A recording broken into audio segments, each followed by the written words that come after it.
Oh, so wow. I went there to Austin just for that show. And you couldn't get in? I just couldn't go in, so I just didn't go. Oh, my God. That sucks. That was last night, so I just ended up staying up all night drinking. I haven't slept yet. You haven't slept. No.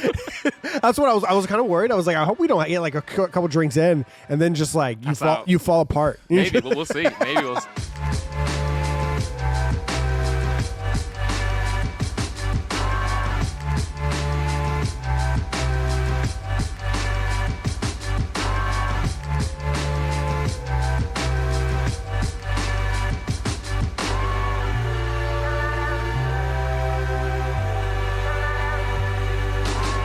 Welcome to another episode of Around the Bar. It's a show where I invite someone on to have a drink and a chat. Today, we are joined by Andrew Shane, otherwise known as Randolph. He's a man that wears many hats. He's a YouTube creator, director, musician, podcaster, entrepreneur, and I'm sure much more. You've probably seen him either rapping on stage in front of hundreds of thousands with KSI, ripping open vintage Pokemon boxes that are worth tens of thousands of dollars, co-hosting the What's Good podcast with Mini Mentor, or maybe something else. Like I said, a lot of hats. Today we are drinking whiskey sours, or our version of whiskey sours, which consists of part whiskey, part lemon juice, and a little bit of simple syrup. Also, check out the extension of the podcast called Behind the Bar, where we play some beer pong against the other guests that have also been on Around the Bar, and we answer some uncomfortable questions. It's always a lot of fun, and we're usually drunk at that point, so it's even more fun. Thank you guys so much for supporting Around the Bar, and I hope that you guys enjoy this conversation with Randolph. All right, welcome to another episode of Around the Bar. We've got my man Randy in the building. What's good? He came all the way down here just for this. Kind of. Cheers. Yeah. We're drinking whiskey sours. Yeah. I've been How drinking is it? all week, man. It's good? really good. It's It's really good, yeah. Good job, Austin. You've been drinking all weekend. All week. A week. All week, man. Dude, I was talking to my buddy coming down here, and I was like, you know, Randy, I watched some of your vlogs, and I was like, he's just been touring Texas. Yeah, man. And it seems like just doing you and getting some clarity and drinking. Yeah, on And my own, man. So I just came here for, well, I mean, you messaged me to do the podcast anyway. Yeah. And I was like, you know what, I'm actually going to be here in January. So if I can make it work, I'll make it work. Yeah. So I was here for the Tom Segura comedy show. He's a comedian Yeah. in Corpus Christi, which everyone who I've told in Texas that I'm going there just asked me why. Yeah, it's such a random place. Yeah. So they did that. And then 2 days later, I went to the Burt Kreischer show Yeah. in San Antonio. And then I was going to go see Drake and J. Cole, but I just didn't. So you went to Burt Kreischer and Tom Segura, but not Drake. Yeah, I know. And J. Cole together, man. J. Cole. And then also there's a comedy show in Austin that I've always wanted to go see. It's like called Kill Tony. Oh, wait, Kill Tony's in Austin? Now it is, yeah. They moved it. Oh. I think a while ago, but it's moved there now. I didn't know that. Yeah. So I want to go there, but you can't buy like secondhand tickets. So you can't use like the resale. You have to use. You have to go there. Yeah, you have to be the original purchaser. Oh, so wow. I went there to Austin just for that show. And you couldn't get I just in? couldn't go in, so I just didn't go. Oh, my God. That sucks. That was last night, so I just ended up staying up all night drinking. I haven't slept yet. You haven't slept. No. That's what I was kind of worried. I was like, I hope we don't get like a couple drinks in and then just like you fall apart. Maybe, but we'll see. Maybe we'll You're just like, yeah, I've been drinking and I just came down to Texas for no reason other than to watch some comedy. So are you big into comedy right now? Yeah, well, I mean, yeah, but I listen to the podcast. So like Two Bears, One Cave, I just like the podcast with Bert and Tom. So yeah, it's so good. When I heard they were performing, I was like, yeah, why not? Especially within 2 days, and then I can do this as well. So I flew into Houston. Yeah. Drove to Corpus Christi, drove to San Antonio, drove to Austin, then drove here this morning. Was Just right now. Yeah. Was it like driving on the right side of the road? Awful. But I got used to it after a while. Did you? Yeah, no, very quickly. But I rented the car from the airport, and immediately I went on the wrong side. Really? Straight away, yeah. But luckily no one was there, so I could like readjust. Oh, wow. But I don't get how you guys can turn right on a red light. Yeah. We can't do that in England. So if it's red, you actually just have to stop. Yeah. So I keep like being nervous to go when it's red. When it's red, and yeah, there's yeah. cars behind me like honking, like telling me to go. So I'm like, oh, I don't know whether I can go. Especially in Texas, you picked the worst place to drive. Yeah. You should go somewhere like South Carolina. They're all nice there. Sure. Well, I like Texas though because I've been to like LA, obviously, like Vegas, New York. They all seem like, well, New York's just like a bigger version of London. Yeah. Vegas is just Vegas, man. Like you have been to Vegas. Yeah, and then LA's alright, but it's like it can be quite superficial, especially in like the influencer scene. You know? Absolutely. Whereas Texas just feels normal. So you like Texas? Yeah, I love it. Everyone keeps asking me why I'm here, but I just love it. You just love it here? Yeah, I do. My the editor for TST of the people I make the stream team I'm with, he's from Bournemouth and he's trying to get here. Wow. And he loves Texas too. I'm like, we're trying to make him a cowboy. He's trying his best. I was supposed to buy a hat today. A Cowboys hat from Austin, yeah. I should have gotten my hotel. Yeah, but I was just drinking, so I had to rush. I wasn't drinking before I drove. It's been that clear. I drank last night, and I'm good, Yeah. But I'm just tired. But I'm happy though. I'm happy to be here. Yeah. How was the reset been? How was the? It seems like you're on a little bit of a pilgrimage. Yeah. So obviously my wife and I separated last year. Yeah. A while ago. But we didn't announce it. It wasn't really public, Right. And then recently we had made it public. And obviously, it's not kicked off, but it's like we said please respect the privacy, just so no one goes and harasses each other, especially her. But then obviously people are also then saying, why are you talking about it? If you're trying to be private. Yeah. It's just also like letting people know, because the people who do watch my stuff and like care deserve to know what's going on. Exactly. Because of that, it just got a little bit heated and a little bit crazy. So I thought, let me just go. I had this trip planned anyway, but I wasn't sure whether I was going to come or not. Yeah. And I spoke to you, and I booked the flight the day before I flew. So it's like a Tuesday, and I booked it to fly Wednesday. Oh, so this is just off the cuff. Yeah, and every day I've booked the new hotel for the next day. So oh my God! I just booked today's hotel today. That's why I text you where is this place? Where is it? Yeah. So you're just living. Yeah, but the reset's been good though. Yeah. And I've been enjoying traveling on my own because I've never done it before.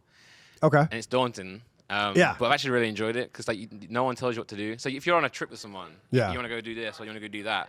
Do you want to go to see this? And they're like, nah, I don't want to do that. You got to decide it. When you're on your own, you just go to it. So you have an idea. I want to go here. I just walked in. You just go. Yeah, I was in San Antonio and there's like a selfie museum. So I just walked in. A selfie? Yeah, it's stupid. They just make different sets. Of you to take a selfie. Yeah, but usually you go with like your friends, your girl or something. I was just there on my own vlogging. But I could do it, so I enjoyed it. So you have been vlogging the whole trip? The whole trip, man. Yeah. Daily uploads? Yeah, daily uploads. I've kept a few things off, but mostly everything. Yeah. So you'll always be able to come back and be like, this one day or this 1 week in 2024, I randomly just went to Texas for a week. And you know what, bro? I'll come back, man, because stuff keeps happening here. There's the rodeo. And I've never been to the rodeo. Right? I've never been to the rodeo. Okay, sure. But then 50 Cent is performing at the rodeo. 50 Cent is performing. He's my favorite artist, so I'm tempted to come see that. Yeah, you gotta come back. You gotta come back to see 50 Cent perform at the rodeo. I know, right? Is he gonna be on horseback? Hopefully. That'd be great. Club. Performing on the horse. Yeah, that'd be the best. 21 questions on the horse. Yeah. That would go crazy. It would go crazy. New meeting at Candy Shop. Uh-huh. Yeah. So, I saw that you announced everything, and I hit you up because I knew you were coming, and then I knew you were dealing with all this stuff. So I was like, "Yo, I hope you're good." And and I was like, "If you need to come any other time," you're like, "No, I've already had this booked for like." Yeah. It was ready. It was in my plans for months, But I didn't book it till the very end, but it was like in my head to do it, Yeah. But I'm always very. I'm always very happy on camera, and I'm always very happy to do things. But I can get very emotional though if I'm on my own doing nothing, which is why I thought let's be proactive instead of just sitting in London, on my own, just come do something. Yeah, I can imagine. Turn it into work as well. So the vlogs have been doing well actually, but also because I've been trying to change. Like YouTube's going really fast paced these days. Obviously, it's also starting to change a little bit. So I've got my main channel where I'll do all the meta based content, brand deals and stuff. But then I've got this second channel, I guess, or third channel maybe, where I just chuck the vlogs.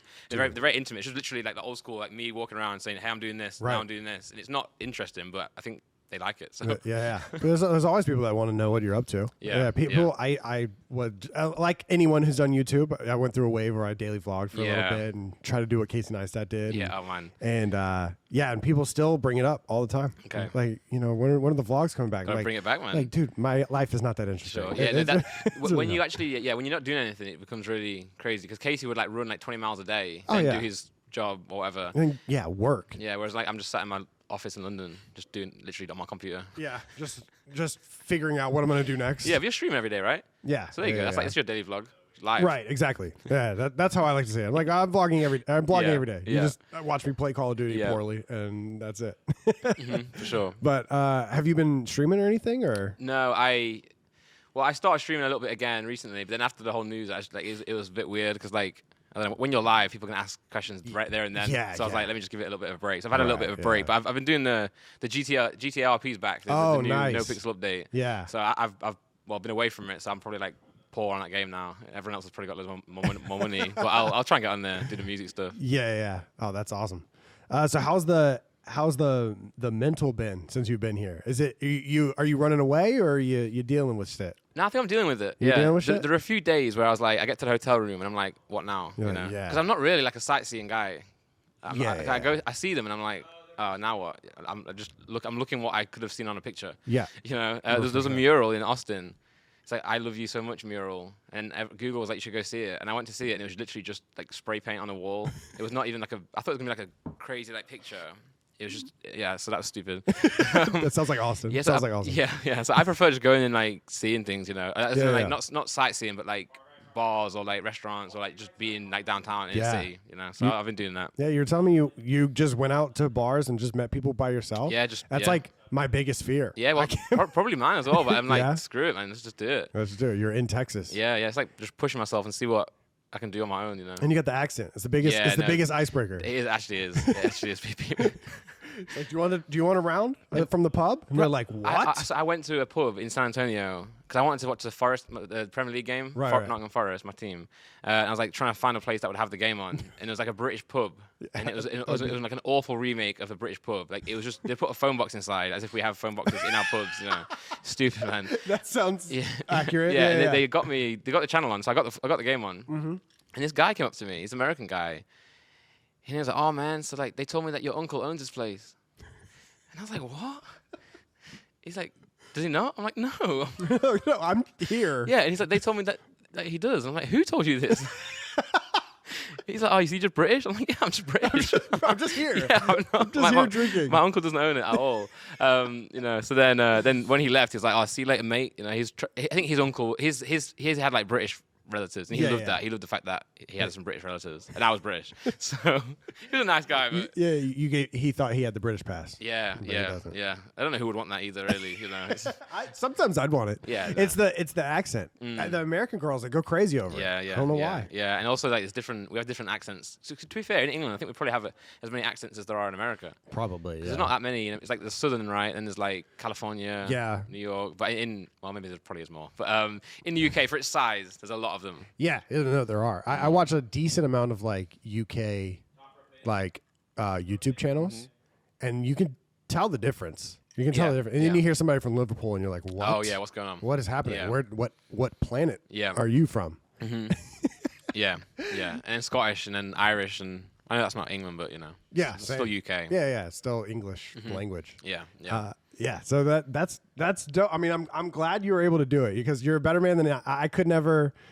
I mean, that being said, who knows? Maybe one day something happens in my life, and I'm like, I'm just gonna go to Ireland for that'd be a nice place to go. Yeah. But it's one of those things where, like I said, I do get to my room sometimes on this trip, and I'm like, I don't know what to do now. So there are moments where it's like, is this the right thing to do? But then there's other ones where I'm just out and about, and I'm like, yeah, this is perfect. Cause I don't know what the next destination is, but I'm just going around, you know. And it kind of feels kind of nice to not know the next step.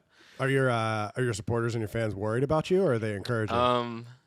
No, I mean they're encouraging. They've been great, actually. To be honest, there's been so many messages, you know, support and stuff. But it's weird because I'm not really like I'm not doing any of this to try and like attention seek. But it feels feels a little bit like that sometimes. Cause I keep going on about stuff, but I'm just trying to be more intimate with the audience, you know, and let them have like an insight into what I'm doing. Because also I think for me recently, like with like YouTube, Pokemon channel, everything like that, I took it to not mainstream, but I started to care about the revenue, the numbers, the views too much. Right. And like with Pokemon, I got to a point where I just hated making the content. Like I was only making a video because I had to make a video. I wasn't actually enjoying what I was opening. Sometimes I would be if it was like a nice video idea. But I was opening the new sets and I just didn't really like them, or I was doing a certain concept I didn't really like it. So same thing with music, same thing with everything I was doing. It got to a similar kind of level. Yeah. So I wanted to like dumb it down and go back to the basics. Because the reason the Pokemon channel blew up in the first place because they just like me being entertained with what I liked. Yeah. Same thing with the vlogs and like the music. Like they want to hear my music. They don't want to hear like my version of what I think the music should be. Yeah. It's just what I want to make. For sure. So we'll see. Yeah, it seems from the outside looking at it seems like you're a person that just dives in. Yeah. You say yes to everything. Well, I think I have to this year. I think I have to just to make sure I'm still like mentally sound. I have to just get my work done, you know. Otherwise, if I'm thinking about too much stuff, then I'll go off the rails, you know. Yeah. But you got a lot going on. I think in the intro, I'd say you're a man who wears many hats. You got a Pokemon channel. You're ace grading. Yes. You own a business. Yeah. And you are co-host of a podcast, and you have 2 channels. I mean, you got a lot of a musician as well, rapper. Yeah. I mean, I'm trying to bring all them all to the forefront now because I've had a habit of like focusing on one, then the other, then the other. I'm trying to make sure I can do all of them at the same time, which I think I have to hire a few people, but you know that's hard too, you know. Yeah. But I've got some things going now. Ace is going to do well this year, so we're in America now. So if anyone wants to, we're actually in America, yeah. So you can send like I think it's something. Well, check the website, but you can essentially send your cards to us for free. So no shipping costs, and then you only pay shipping on the way back. So you just take it to like a DHL drop off. Right. They'll ship it for you, and then we'll charge you on the way back. So it's like $30 for like 25 cards. Oh wow. Shipping, and obviously you just got to pay for the grading as well. So that's good. And then we're launching sports this year as well. So sports cards. Yeah, we haven't done sports yet. So we started doing Pokemon because we were the pros in Pokemon. Then we started like getting into One Piece is doing sick right now. One Piece is going crazy. It's going crazy. And then obviously for sports, the bigger cards, the different size. So we had to make a whole new slab. Oh, wow. Which is actually quite hard, like for us, you know. I mean, PSA have like 20 million different size slabs, but they've been in the game for so long. For us, it's like, okay, we've got to get this right, you know. For sure. So yeah, I think don't quote me, but around about April we're going to launch that. That is mad exciting. Yeah. How was that? So ace grading is a card grading. So like these cards up here. Yeah. There's a gift from one of the guests, and they're like, they're Super Smash Brothers players. Yeah. And they made custom cards, and I bought like a slab off of Sure. Etsy. And, and put it together. So, but those are slabs, and you could. There's a couple businesses that you can send in your sports cards, your trading cards, your Pokemon cards, Yu-Gi-Oh cards, and they will grade them to show how good of quality they are. Put them in a slab and to keep them protected. And basically, only 2 companies have been dominating the game, and you decided to step your foot in. Yeah. How nerve-wracking is that? It was nerve-wracking because I remember a time before we did it where it was like, oh, there's no way you can even create a grading company, like, you know, it's just not possible. But then the more we started to like have different maybe like different interests or different desires than PSA would deliver at the time. So with Ace, we have like the labels where it matches the card. Yeah. It looks a bit nicer, a bit more creative. The slab's cleaner, bigger, thicker. So we had a lot of things we wanted to do differently, and we just weren't really getting it from PSA. And then the more we looked into it, the more we thought actually this is possible. Yeah. Then it turns out we kind of stopped. We launched really slow because we wanted to make sure it was like perfect when we launched. We still made mistakes, obviously. It's not easy, but we wanted to be as slow as we could to make sure it was as good as possible. Yeah. And in the meantime, in the UK, as we launched, there's like 12 to 20 different companies launch. What? Yeah, but there's slab companies? Yeah, grading companies. They're very small. A lot of them are very small though. Only like 1 or 2 are actually, well, maybe 1 now are actually still doing something. Wow. But a lot of them are dropping off now. But Ace is definitely the biggest in the UK. That was almost the first time that's ever happened.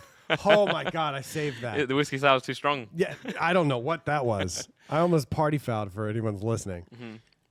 But yeah, Ace is definitely the biggest in the UK, and when sports comes, it'll be even bigger because obviously we've got the.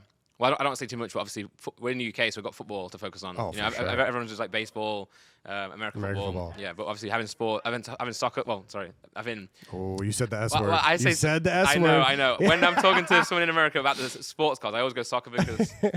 Yeah, but when we get our football cards, we feel like we can be able to try and dominate the market a little bit. Yeah. Being in England and then go from there. And the World Cup's coming as well. In America. In America. Dude, you got to come down for that. Yeah, no, for sure. The final's in Texas. Really? The final is in Arlington. Okay, I'll do that. Where the Cowboys play. Sure. So right down the road. Okay.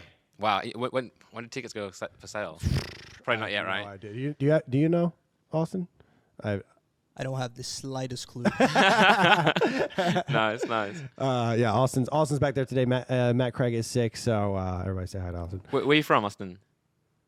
From DFW, Texas. Okay, cool. You can hear it in his voice. I was hoping it was going to be from Austin. Is that Austin. I was born there, actually. Oh, there we go. Austin? Yep. So your parents were very lazy. Yeah. They just saw the name in the hospital and thought, yeah. Like, where were we at? Okay, that works. Yeah. That's funny. Yeah, my name is Panama City, Florida. No. Yeah. So, do you guys have like a if you get like the pristine edition or like the best grade you can possibly get. In CGC, it's like a gold label, and then it's obviously a PSA 10, and then in Beckett has the coolest one, Black label, the black label. Yeah. I want to own just a black label card in general. Yeah. Do y'all have something like that? No, we don't. If you get a 10, the on a standard label, it's like a gold color. But no, we don't do that. I mean, mainly because of like differences in like beliefs. But I mean, the black label is cool. Yeah. But for me, it's like, you go from Beckett have like a 10, like a pristine 10, then they've got a black label 10. So it's like, I think the only difference is like one's got all 4 subgrades 10, but it's like so minimal. Like it's like, yeah, it's like a lottery. Yeah, I mean, at some point the card can only be so perfect, especially like to the. I mean, we obviously Ace will use like magnifying tools and stuff, but ultimately, what it comes down to what you can see on the card, Yeah. So if you get a Beckett like pristine 10 and a black label 10, put them next to each other, you're not going to see. No, not with the eye. But it is cool getting that like. Yeah. But then also the price is crazy. You can get a 10 that's maybe worth like $1,000, say, and then the black label could be worth like 10 grand. And it's like, well, it's insane. At that point, what do you like? At that point, the condition isn't changing. $9,000 worth of value for me personally, and for Ace's opinion, Yeah. So that's why obviously everyone's different. We're not here to like. I think people have thought when we first launched that we're here to like take everyone down. When obviously we're so small. We're so compared to like PSA, we're so small. But the market share is there. The PSA gets so many cards in, millions per month. And we can get into that, And when you guys got in, I mean, PSA was backed up like 6 months. Yeah, exactly. And then so that was the worry. Well, not the worry, but that was what people were saying to us, like, oh, when PSA kind of get back, you'll be finished, But PSA are actually starting to get better with getting their cards out. And they're faster now, but we still get our cards in. Because that's why we made our own slab, made our own labels, made our own identity. A lot of the other companies, especially in the UK, they just use the PSA slabs. So the Etsy ones you got, they probably just use those. Those they are buy PSA them from slab? China. The PSA size, same design. Yeah. So I don't know how you can start a company where it's just the same slab as someone else. Right. Whereas ours is like custom made. We designed it. We got it produced, manufactured. Can you, Austin? Can you pull up an Ace graded card? There's like Ace grading 10. Is it 1 through 10? Yeah, Ace grading 10. Because I love the artwork that you guys went with. I think that obviously that's probably you when you're in the business and you're like, how do we separate ourselves from everyone else? That's got to be. Yeah, we have a designer. It's called Jordan. Or Smart on this Prime on like socials. Okay. Yeah, and he's just a digital artist. Well, not just he's an illustrator, but he uses digital, and he's done every single label. Just one guy. Yeah. At some point, we're gonna have to hire another one. Oh, I thought you were about to say at some point we're gonna have to start paying him. No, we pay. I was like, holy shit. We pay him. Yeah. So there you go. So we have. That's so sick, dude. That's Y Schwartz there on the left, Pokemon, and then that's actually. Akora on the right, which is like a new card game in the UK, I think. Really? Yeah. So the way that the tin, the way that the label up top, like basically flows into the actual card. Yeah. That seems, I mean, it's such an amazing idea, and it also seems extremely tedious. Yeah. Like, how many cards has he done this for? So 3,000. It's in 3,000 unique labels, but he like so we actually well, it's probably giving away a lot of stuff, but we got to a point where we were getting too many cards in. So with non-Pokemon cards, like One Piece, you can now submit. So every card outside Pokemon has an Ace label. So we call that the Ace label. If you scroll down a little bit, you might see the other style labels we have too. I think it's on this page somewhere. We have Sidemen cards as well, so we created Sidemen cards, which is really sick. If you keep going, you'll see like our different labels. I think it's probably those are all towards the bottom. So we have standard label, we have the color match label. There you go. So we've got standard, which is just normal. Yeah. Color match, which is like it matches the color of the cards. Then you got the Ace label. So the Ace label is like a premium fee. Yeah. And only certain cards have it in Pokemon because there's just so many Pokemon cards. There's so many cards, yeah. But then outside of Pokemon, you can submit your card, and you can every card's got an Ace label, and he'll go to a list and he'll custom make it just for you, What? And then everyone after who has the same card. Yeah. So he's just been working on this list, So we got to a point where we were like, oh, we might need to hire an extra guy or girl in to start actually designing more. But he was like, nah, I'll just do more overtime. So this guy, like, he went from like doing 5 labels a day to now doing like 15 to 20 a day. Wow. And it's just me and him in Discord. He just sends me on Discord all the different labels. I'll approve it, and he's just a machine, honestly. Yeah. And he just matches it so well. That one's kind of cool. Oh my god, that one's so fire. Yeah. What? And what actually started happening with Ace as well, like because Ace is quicker than PSA, especially in the UK, probably in the US actually. If you send from the US, for sure. we were the prices of our cards with the ace labels started to go higher than the 10s at the time, on certain cards. So like compared to a PSA 10 to an ace label 10, at the start, this card in particular, the Umbreon, was going for more than the PSA was. Wow. Because you can get it quicker and it looks better, you know. Yeah. So the value actually is a lot better than people think. Because people always say when you start a new grading company, there's no value. Obviously, PSA's got the value. Yeah. But they only have that because they've got the market share and they've got the name for the last 40 years, you know. So give us time and we'll get there for the price, you know. Yeah. So I'm excited for So ace. you can get an ace label for other grades other than a 10? Yeah. So even if you get a 4. Yeah, and that's why it's so good, because if you have a card that you know isn't a 10, but you want to grade it for like sentimental value, you can do. You'd rather do it with an ace label than a PSA. Because you know, PSA 4 normal label or like an ace 4 with a ace label, that looks so much cooler. Way better. I've got like a Gold Star Charizard 1 in Ace 1, you know, and it looks amazing. Like you can't. It doesn't matter that it's not a 10. Obviously, value, yeah, sure. Yeah, but like on the wall, it just but looks sentimental value. Yeah, exactly. It's just a slabbed up. It's my childhood card that's now slabbed up on the wall. I mean, yeah. That's dope. How hard is it to hire graders? So we had to train them. So before we started with Ace, we hired them in. So maybe like 3 months before we actually launched. And we just Tom, one of the co-owners, business partner, he developed the whole scale. But we kind of developed it together. But he's the grader, you know. He has experience in it. So they used to do Tom used to do a middleman service for PSA. It's called Graded Gem. So he used to pre-grade hundreds of thousands of cards. So he's got a good history in grading. He Wait, is that the guy you did a podcast with? Yeah, for a little bit. One of the guys from the podcast is on board with Ace. I used to listen to that podcast. Yeah, I was like obsessed with Pokemon. Yeah, I know people like that as well. We should probably bring it back at some point. Yeah. It'll be on my list this year for new things. For 100 things to start back doing. Yeah. But anyway, he built the scale, and then we had the graders in. It sat like on a round table and just developed the scale all together. Yeah. Went through like loads of cards, developed like the actual. Because we grade a little bit differently than most people as well. Well, I won't go into it because, like, you know, it's not secrets, but it's just like, you know. Yeah. Essentially, we'll grade for so you got the 4 subgrades, which is corners, edges, surfaces, and centering. Yeah. But then also we have like every example of damage to a card like catalogued as well. So our grade is if there's like a crease or there's like a fold or a crimp or whatever it may be, you grade that, you know, and then it just keeps it more consistent. Yeah. Because like surface can mean anything. It can mean like scratches, print lines, all this stuff, you know. So we have a few different things, but we keep it consistent. And the truth is, in England there wasn't any graders, so we hired people, but we hired people that are like, you know, into like Warhammer, you know, like the painting, like good eye to detail, good attention to detail, and we just train them. And we have some sick graders now. Honestly, they're unreal. There's some like head of grading, senior graders as well. So they're now like leveled up and they're sick, and then they're hiring in junior graders and stuff. So I think we're actually hiring right now. I think so. If you want to apply, go check the website out.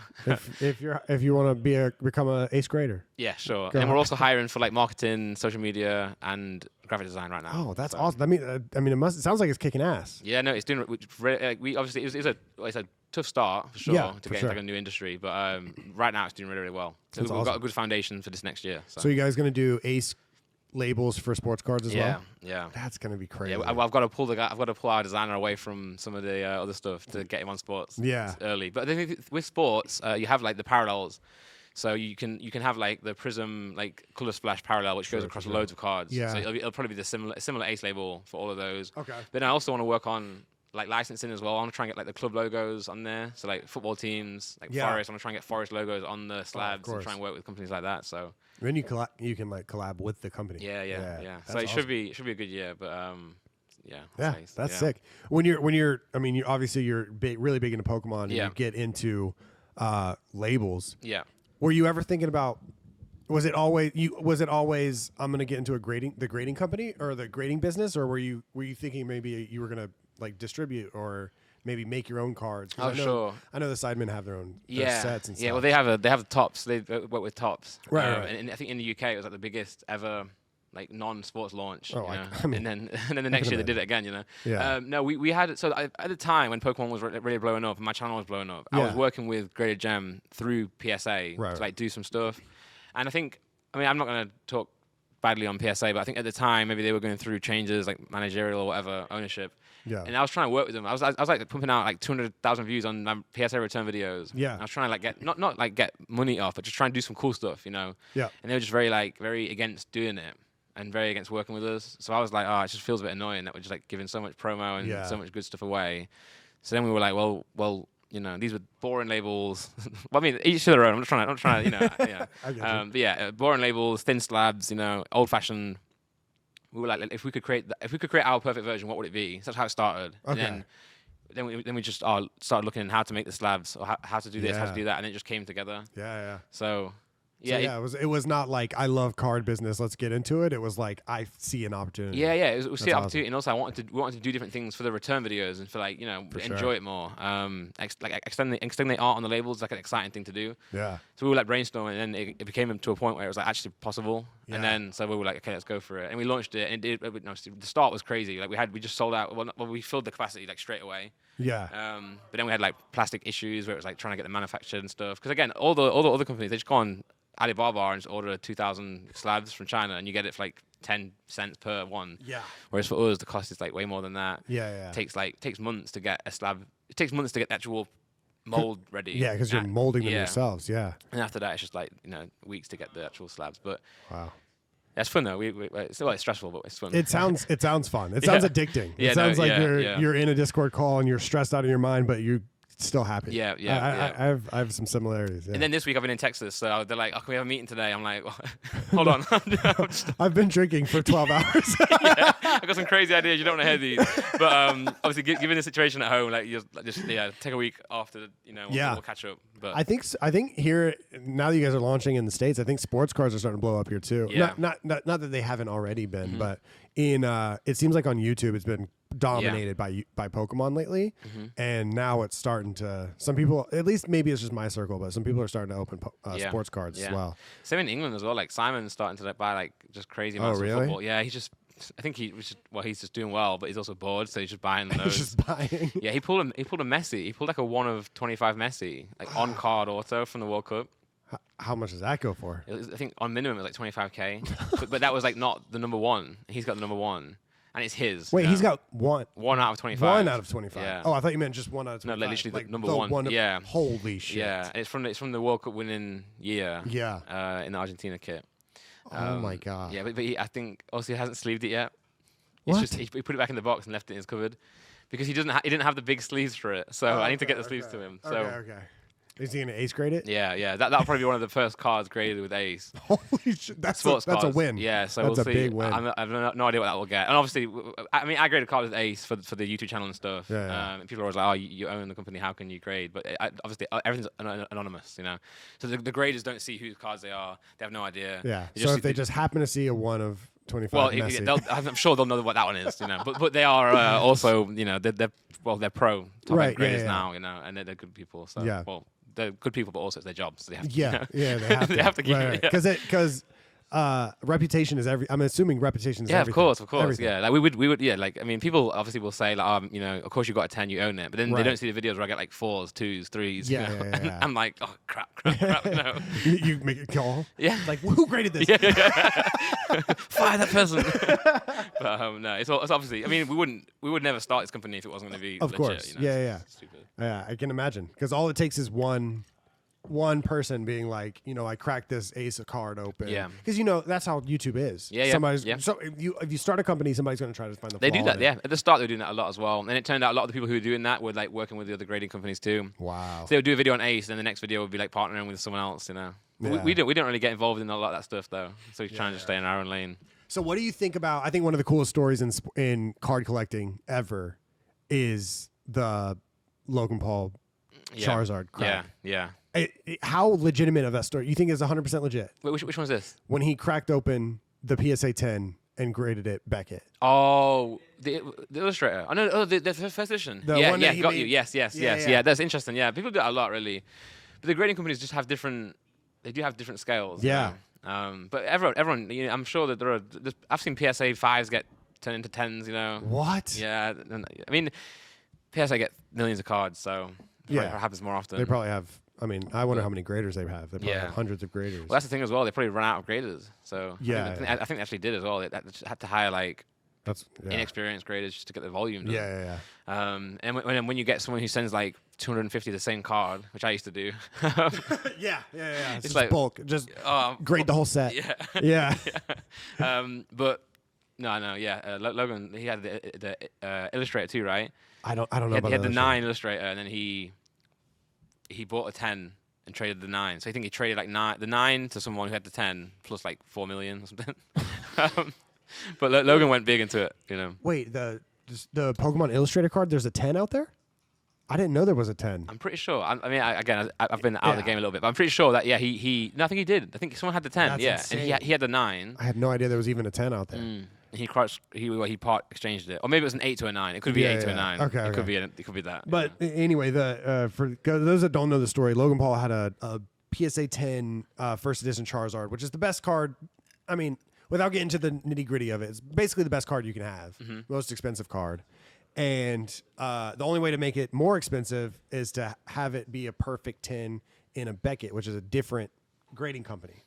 And the idea... Oh, there you go. There's it is a 10. It is a 10. Yeah. Pokemon Illustrator 10. And, of course, he's shirtless. Yeah. Yeah. And, Hey, listen, if I look like that as well, I'll be shirtless too, man. you might be right. A record-breaking trade worth $5 million, $5.2 million. Okay, so it was the 9 was worth 1.275 million, and so it's like a part exchange, you know. Yeah. So Crazy. the card, if you scroll up, the card that's around his neck right there. Wait, is that the Illustrator? Yeah, but he did have the Charizard around his neck too, you know. He had a Charizard, so that's a PSA 10. He had a first edition PSA 10 Charizard, and there's only one at the time. There was only one Beckett 10 in the world of a PSA Charizard, and King Pokemon had that. And then there's little rumblings that there's another 10 out there, and it's been unheard of. And it doesn't get revealed until he fights Floyd. That was it. Yeah. Until he fights Floyd Mayweather, That's and he walks out with a Beckett 10 Charizard around his neck. And I was just like, that might be and then I saw the clip on his podcast of him saying, he was just staring at the card, saying it was perfect. Of course, yeah. And then just cracked it open and and graded it Beckett instead. Yeah, dude. Fair enough. And now he's owning Prime, So. Oh, dude. But him and JJ are so good at promoting. Like, they're actually so good. Oh, like, yeah. I mean, I think Patrick Mahomes now, they've got him on Prime, which is crazy. Oh, bro. What? So, when Prime sells, are you getting a car? You think? Bro, I don't. I'm listen, man. I've said now that I'm JJ's like personal like pocket holder. You know what I'm saying? I'll do whatever. I'm just gonna follow him through life, man. I mean, I'm doing pretty well with some things as well, but he's on a different level now. So if he wants to just take me on trips, I'll hold the camera. I'll iron his clothes. Is Prime everywhere in England as it is here? Yeah, no, yeah. Dude, it's everywhere. Yeah, it actually is. Like every although it's not in bookies yet. I don't know what's Bookies. What is the gas station? Oh, I've never heard of Bookies. What, bro? I'm more texting than you at this point. No, it's like it's where all the Bucky's. Oh, Bucky's. I thought you were saying Bookies. Oh, sorry. No, you're my fine. accent. In my vlog, everyone was saying that. I love the way he says bookies. It's like sorry. Yeah, Bucky's. Yeah, that's Bucky's. so funny. Sorry. Yes. When you said I'm more Texas than you, I was like, because I thought you were talking about somewhere over there. In England. No. Okay. When I was there, Prime's not in there yet. It's not in Bucky's. No. Okay. But I like that gas station. Oh, it's yeah. cool. It's insane. Yeah. I was watching some of your stuff before this, and I saw the video of you going around to all the gas stations. Yeah. And I was thinking like he's got to come to a Bucky's. Yeah. But maybe I'll do a whole video on it. I'll go to the biggest one. Dude, There's a big one somewhere, I think. Yeah, you could spend 24 hours in Bucky's. Yeah, true. 24 hours in Bucky's, and although they do say they've got the world's cleanest toilets, and they don't. Dude. What? No, when I've been, it's always been like there's been like a tissue on the floor. I'm like, wow. You put it there. No. I planted evidence. No, there's the one time I've been in a Bucky's. I've only been once, and dude, you could sleep on the floor in the bathroom. Okay, sure. It's so clean. Yeah, I was unlucky then. I went out and I told my girlfriend, I was like, you have to go in the bathroom. She's like, I don't have to go. I was like, go in there. Yeah, sure. Like, you have to see what it looks like. Yeah. It's crazy, but there's no Prime there. We gotta get Prime. I mean, I don't know. I guess. Need Prime in there, man. Yeah, missing out. So yeah, let's talk about a little bit about Pokemon, because that's actually no. Let's talk about when I first found out who you were. So, on stream we play a lot of Call of Duty, and also every once in a while I'll put a beat on. Yeah. And I'll like freestyle. Yeah. I'll put on the auto-tune. I sync up the auto-tune on my Go XLR. That's sick. And so the first time it really like popped, I did a song called the Gulag Song. Oh yes. And it like really like popped. Yeah. And it was the first time that I'd ever synced correctly the autotune with the beat, and I found a beat that worked perfectly. And I was like, yeah. And then somebody like tweeted me and was like, yo, like this guy made a song called The Gulag as well. And I remember being like, man, That's my shit, though. Yeah, yeah. No, I think I remember when I released it, people were saying the same thing, Really? the opposite way. Yeah. But I guess you're playing Call of Duty. Well, it was Warzone, right? If you're playing Warzone, I was playing Warzone, man. So. Oh, dude, and then I found out who you were, and I was like, oh wait, and you worked a lot with like producing videos for the Sidemen, right? Yeah, well, yeah. I mean, so long story short, I met JJ like when he first started YouTube. So when he first started and I first started doing music, I would send him my music and he would put it in the background of his videos. So if you go to his channel and go like the first video, my music will be in the back, Oh, cool. So cool. I've known him from like the very start, but then he blew up and was making content. I was doing all right, but then I went to university for 2 years, and then like everyone just blew up. Then like that's when Sidemen was created and all that stuff. So I had a 2-year course. It was like a 3-year course condensed into 2 years. So we had no time off. I got halfway through the course after year 1, and I was like, I could drop out now and like go and do YouTube and music and stuff. But I was like, I've got 1 year left to get a degree. And at the time, YouTube wasn't what it is now. Yeah. So I was like, okay, let's just get the degree, man. It makes sense. Yeah. I've never used it since, Right. But I stayed there, and then everyone kind of did really well. Then I had like a bit of a period where after uni, I was kind of like in my feelings a little bit. I was like, oh man, I've missed out, Yeah. But then actually, I reached out to JJ and I was like, oh, if there's anything I can do to help you with your stuff, let me know. And obviously we've been very close. He's a very good guy. He's honestly truly like a really good guy. Right. So yeah, he said, yeah, just come on trips. You can he's like, be my cameraman. So everyone now always calls me JJ's cameraman. But I have no qualifications in holding cameras. I just hold it. Yeah. Zoom in now and then, So I used to follow him around like to like LA, Vegas and stuff. When he was doing his brand deals and stuff, and then and then I guess at that point I was also making content, and then my stuff started to pick up a little bit, and then I started to So yeah, I've always, and then the Sidemen as well, all the Simon, all the boys in there, are friends of JJ's, so I met them all through that as well. So so I guess Sidemen content. Yeah. So that's when I was asking people like. Because I was asking stream, I was like, "Yo, who's this guy?" Because I was listening to the Gulag song, and I was like, "Fuck, I hate that it's good. Like, I hate that it's good. I was hoping it would be bad, That was a pretty good song. Yeah, it's like it's very like in its time. 'Cause it was Gulag. Oh I think I was quoting like Carol Baskin, like the lady from Tiger, whatever it was. And I was like, now I listen back, I'm like, that's so cringe. But it's like a drill beat. Thank you, man. Thank you, man. So yeah, it's a pretty good song. It's a hype song, And so people were like, "Yeah, he was a cameraman for KSI, and also he raps, and also he also does like Pokemon stuff." And I was like, did you ever live was there a Sidemen house? There was, right? Yes. So I used to so I lived in the north of, I lived in the Midlands of England, so 3 hours away from London. But I was working a lot with JJ and Simon and the boys.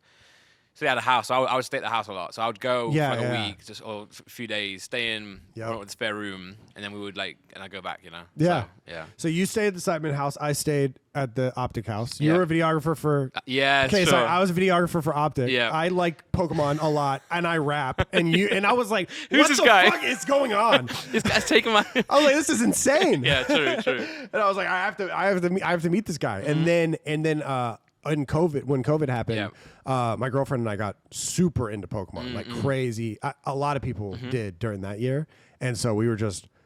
And then that's when I rediscovered. I was like, this is the guy that made the Gulag song, and then we just pumped out every video. Like we would just watch Pokemon before we go to bed, like you and Lee and Unlisted Leaf, like all of them. We would watch all of them, and so it's. I mean, I guess cheers to that. Yeah, cheers. Come on, man. Cheers to that. Pokemon, rap, and gaming adjacent content. I mean, that's crazy. Yeah, I mean, I've always known about Optic. I always watched it. I've got friends who are like closer to Call of Duty. I mean, I play just for fun. I'm not good at all, really. As much as I pretend I am when I'm on there. But obviously, I know the content. I know I know everything about it, So when you reached out, I was like, oh, this is cool as well, No, and then the streams you guys did are so fun as well, just freestyling. That's actually I got to play one day actually. I got to just jump on. Yeah, just to freestyle. Yeah, why not? We actually have Austin's gonna throw a beat on real quick. Sick. I'm just kidding. We just go sway in the morning and shit. Yeah. Have you seen the Harry Mack guy? He's unbelievable. Yeah, he makes me feel so bad about myself. Dude, he's just so good. The way I think the way he thinks about freestyling is so different from like anyone else. It's like him and like King Los, and like that's it. Yeah, he's like his mind is like 4 lines ahead. I can't do that, man. And he has the thing. I remember I watched an interview with him, and he showed how he practices. I was like, what do you mean practice? Practice freestyling. And he would like. Bro's doing, what do you guys call it in Scrim. Yeah, yeah. He's scrimming. Yeah. he goes on the computer and hits the random word generator. No way. And he'll do 4 lines and lead up to a punch with that word. Wow. And his whole goal is to not have filler. And the filler is impossible. Yeah. Have you ever listened to Logic freestyle? He always goes Logici. Yeah, you know what I mean? Like you have something. Me, it's like everybody knows that I'm. Sure. You always have filler. He doesn't have filler. It No. doesn't make any sense. It doesn't make. And then he'll double time and everything. Yeah. He's like a supercomputer or something. No, it doesn't, dude. I don't understand. Yeah. And when he's so good at freestyling that when he puts out music, you're like, did he write this? Yeah. You know what I mean? Yeah. No. He doesn't need to. Imagine that. Imagine just going to the studio and just you can do an album in a day. You just bam. Just you don't even have to punch in. They just play the beat, and I'll have the song done. I wonder if he can write. Do you think he can write? I don't know. Did he trade it off? Yeah, maybe. Because sure you'd lose a bit of like. I don't know. I've not listened to his actual music. Yeah, me neither. I mean, I've listened to a few stuff that like when it pops up on my YouTube feed. Yeah. But like when he was doing his Omegle stuff, I was like, how? It's so weird. It's so weird. It's like, have you ever watched the Do's videos? He plays guitar on Omegle. Okay. And it's funny like doing things on Omegle because it's such like it's like comedy, you know? Yeah. Like improv. Harry Mack freestyling for, you know, a couple that's in their living room. It's weird. Yeah, it is. But the fact that he's so damn good at it is like what makes it so good. Their reactions are always like crazy as well. That's how we know who he is, I guess. Watching the clip, true. They don't know who he is. They don't know who he is. He's a random guy like blowing our minds. Yeah. So and it's like this, you know, like a 30-year-old white dude who's like, "Yo, let me rap for you," and they're like, "Yeah, sure." Yeah, I'm sure you can rap. Yeah, true. And it's the most amazing thing ever. Yeah. Yeah. Same with the dude. The dude is like, I literally think probably the best guitarist I've ever watched. Okay, I'll check it out. And same thing. He just goes on there and he'll have like a Hello Kitty guitar and be like, I've been working on this song, and then he just like, okay, sick. And it's the same sort of thing. But yeah, do you freestyle anymore? Or? Not as much. Not as much. Maybe skip forward to him like just shredding. I don't know. Oh my. Yeah, we're trying to pull up that. Look, that kid's reaction as well. Yeah. I mean, just ripping. Yeah. It's absolutely ripping.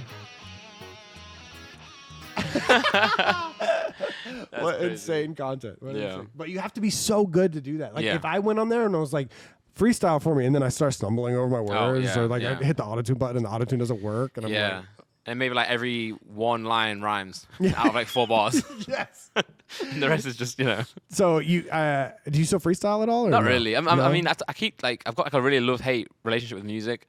It's really annoying, but I'm trying to fix that. Like, because again, I keep making music, or I kept making music for like I'd get like in my feelings about the amount of plays it gets, or like what kind of song I'm making, or what I need to make. Whereas like when I was a kid and I've been making music since I was like 12 or some shit, man. So when I was like 15, 16, I started to get like pretty good at it, and like I used to love it. I used to just come home from school and just make like 10 songs, you know. Yeah. I was on Twitch the other day, and I found a folder of like over like 1,000 songs that I've made in the past. What? When I was a kid, yeah.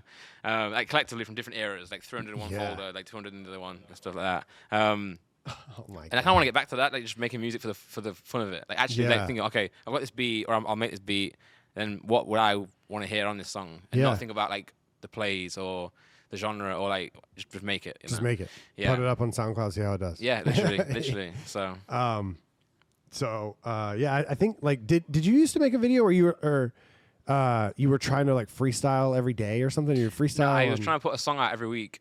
So that was last year. Yeah. And like I just did it for fun, and the first like reel I did on Instagram just did really well. Yeah. I got loads of views. I was like, oh shit, maybe people want to see this. I started doing it every week, and then it was like Simon's wedding came up. So I got 22 weeks in and I stopped.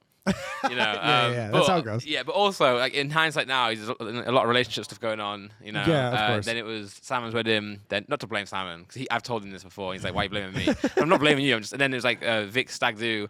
And I had like a family holiday after that. So it was like once you miss a week, it's really hard to then get back into it, you know. Yeah. And then I had loads of stuff going on. I was traveling all, up and down the country all the time. So it's really hard to actually get this done, you know.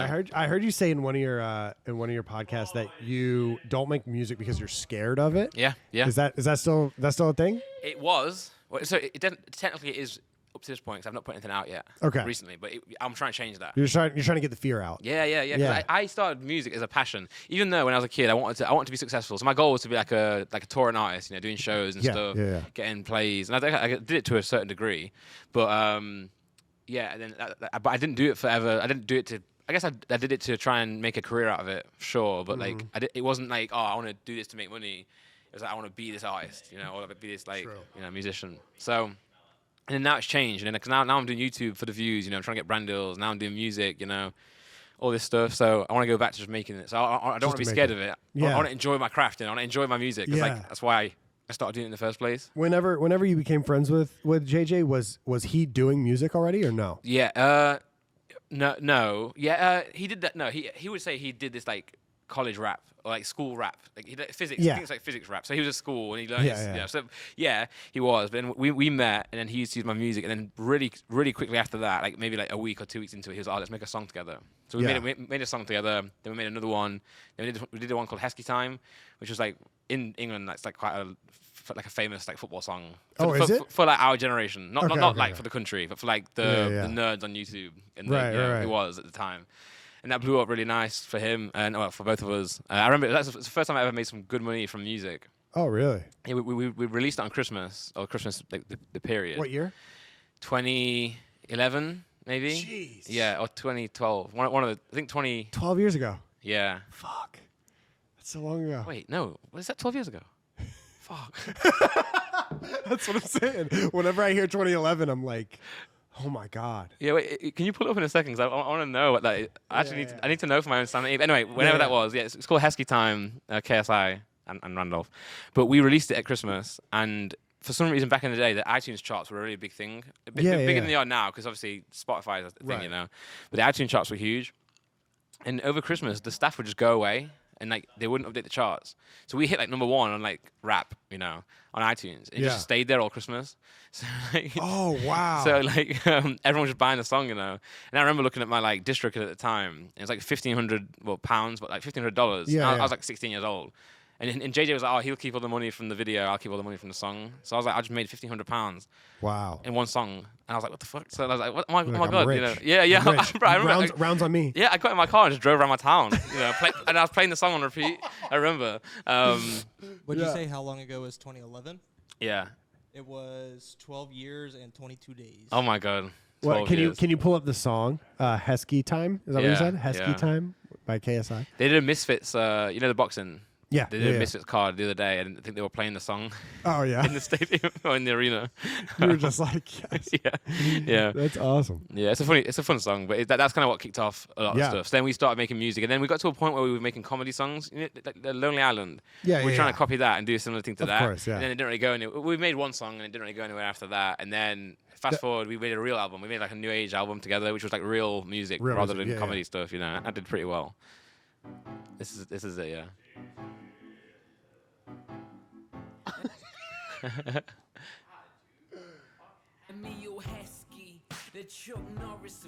So Emil Heskey is like he was like famous for he was a good player. Yeah. But he was like memed for being bad. He was memed for okay. He's the Tony Snell of Sure. Yeah. Dude, wow. Yeah, this is forever ago. Yeah. Even the gameplay you can tell. You said this is 12 years ago. Yeah, 12 years ago. Look, that's Wayne Rooney right there. Of course it's 12 years. Nah, because you know, I've been saying for a long time, we've been doing this for like 10 years. No. And it's changed now. Yeah, you've been doing it for 13 years now. That's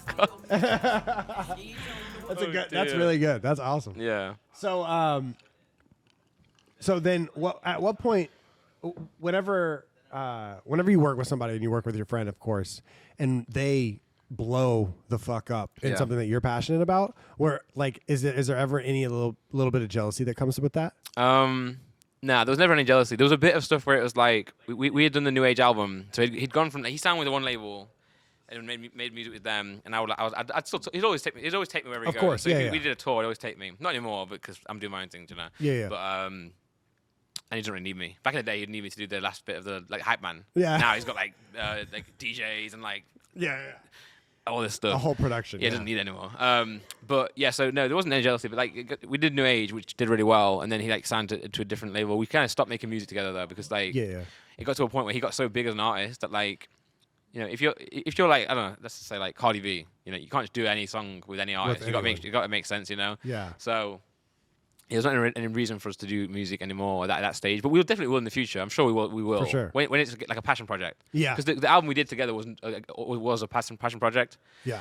And I remember it's a fun story actually. I'll tell on the podcast because I always think about this and I forget to mention it. Okay. Like 2 days before the tour, we had a whole tour planned across the UK and Europe. It was a pretty big tour, and like I think 2 days before we had a massive argument on like text message, and it was really bad. Like we were going off at each other, like saying this, saying that, you know. And we like he cancelled the tour, so we cancelled the tour. Wow. Like 2 days before, and we had like the agents calling us like, "Are you sure? Is this real?" And we're like, "Yeah." I mean, we squashed it in the end, I guess, because we did the tour. But you did do the tour. Yeah, we did it in the end. Okay, but I thought I remembered recently. I was like, I can't believe we actually had this point where we were like saying this worse shit to each other. You know? Yeah. I mean, how old were you guys? Well, pretty old. This is 2018, so. Oh, it's not that long ago. I thought you were going to say 2013. We were like mid-20s, you know, like 25. But okay.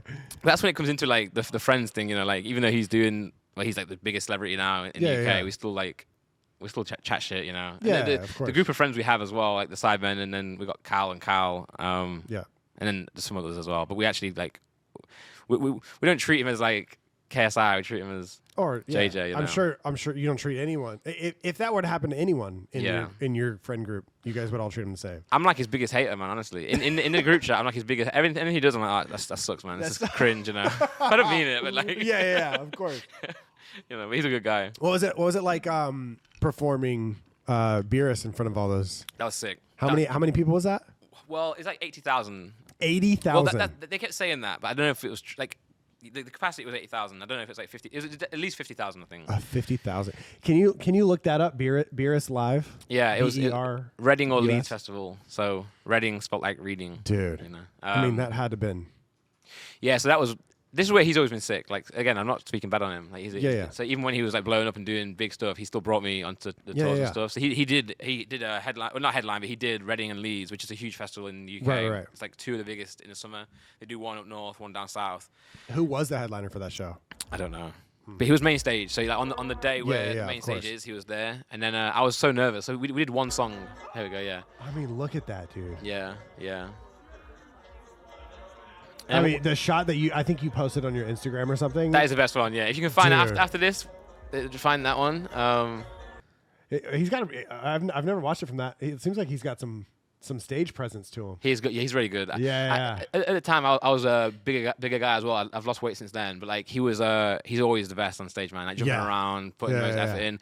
And actually, even though that show was sick, we always preferred the intimate ones. So like where it was like 100 and 200 people. Yeah. Because it's always in this like dingy like venue. And people. And everyone's going crazy. Jumping and the energy is just so much higher. But that one especially, I was really nervous for that show. Yeah. And it came out, and everyone was like throwing their Vias around and shouting. I was like, actually felt really good, you know. Because it's such a hype song. Yeah, no, it is. The bass is like. Yeah. That shit goes crazy. That's so. I mean, I'm so jealous. Not that I would ever. I don't have any interest, or I do have interest, but I don't have. I've never made any steps towards like trying to do music for real. You should, man. You should do some songs. Yeah, I thought about it. The guy that I play his beats every single day on stream. His name's Cobra. And his dude, I don't know what keys maybe it's like the minor keys that he works in because he makes like really like low like Post Malone-ish type stuff. It works perfectly with the Go XLR auto-tune. Okay. So that's why I just use it all the time because like I'll rap the chorus or rap the verse and do the chorus and stuff. But these days, surely you could just like do a freestyle or do something that's a little bit more written and then just like record it off your stream and put it on like Spotify. You should do that.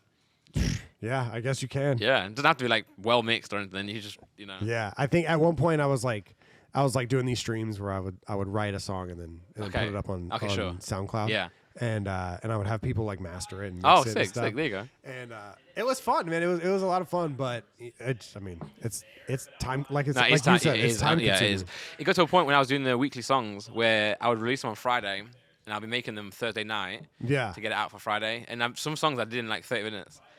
Just to get it out. Yeah. And I was like, I can't keep doing this. And then that's why when I went away, because I was ahead at first. I was like 2 songs ahead. Right. And every week I would get like slower and slower behind, or further behind. Yeah.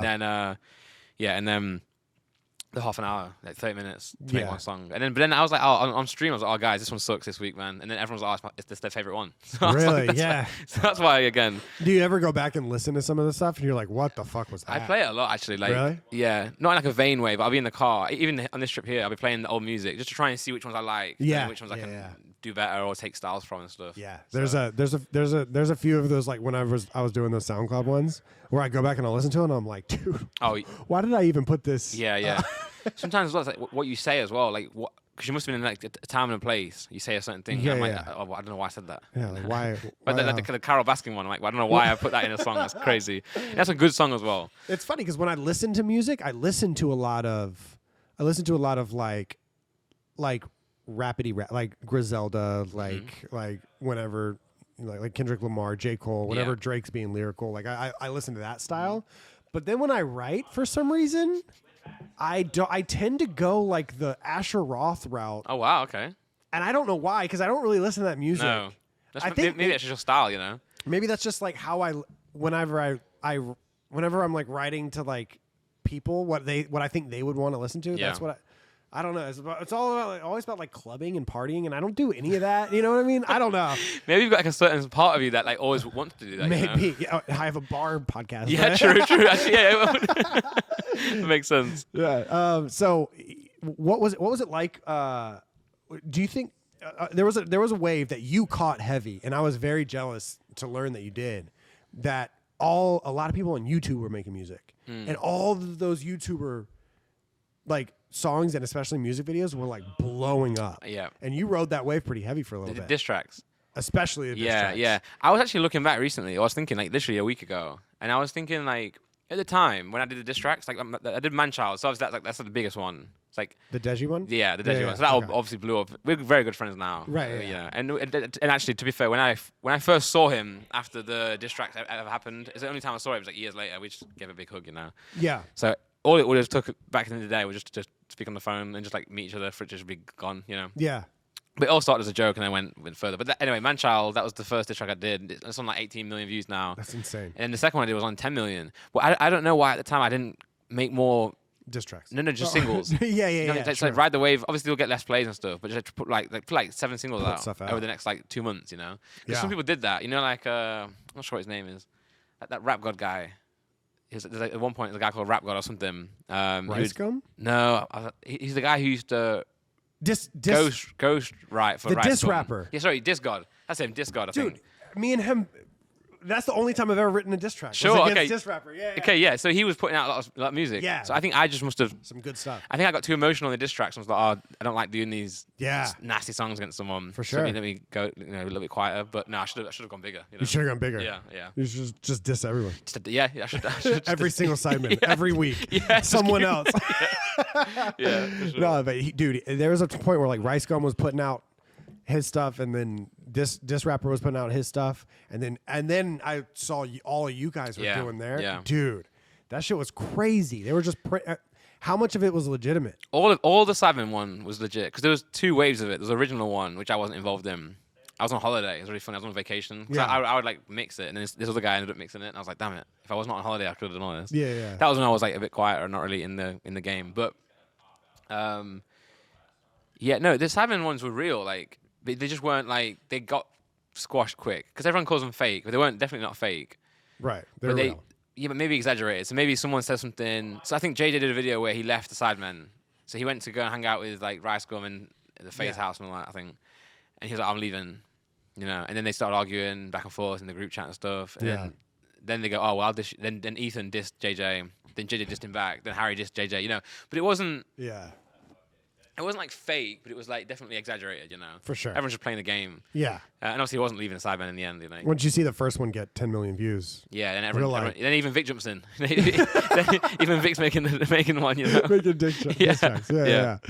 Yeah, that's, I mean, and so you don't regret making them at all? Obviously. No, not really. Like, I mean, my one was really good, man. It was 6 songs. So like, yeah. sometimes I feel bad that I'm like, oh man, like maybe I went too hard, but I was always a fan of 50 Cent, my favorite artist. So when he used to diss back in the day, he'd just go so hard, and just kill them, on the mic. So when I had my chance to do one, I was what's his song where he just empties a clip on everyone?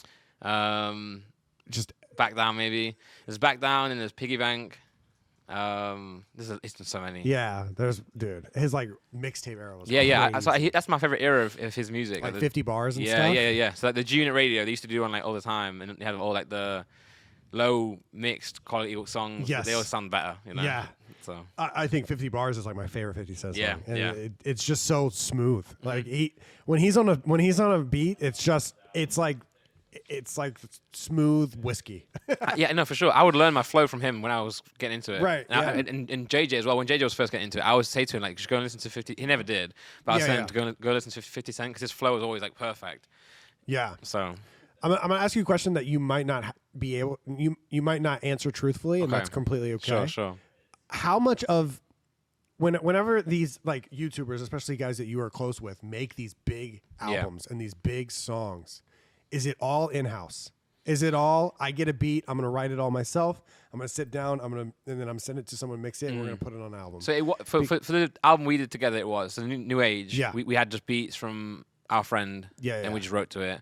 But then I think as he became more successful, like he still writes his verses. I think he'll definitely write his verses. You're talking about KSI? Yeah, sorry, KSI. Yeah, he'll write his verses, write his hooks. But then I think like they'll definitely have writers, helping out, like which is not a problem. Yeah, but he's wherever he can, he'll write it himself. But they'll have producers. They'll have he's making YouTube videos and boxing and at the same time, But no, he writes his raps, and I think like maybe he'll write the choruses, and then if not, they'll write it, and then someone else will come in and change it and improve it. But that's how when people see the writing credits on a song, and they see like 10 people. Yeah. Like, oh, Drake didn't do that. 10 people did. It's like sure, but like that could have been someone playing one melody, and it's counting as like a writer's credit because they made the. You like have to put them in. Yeah. Or someone's said one word. I mean, even Kanye used to put and Jay-Z used to put their daughters on the writing credits, so they get paid in the future.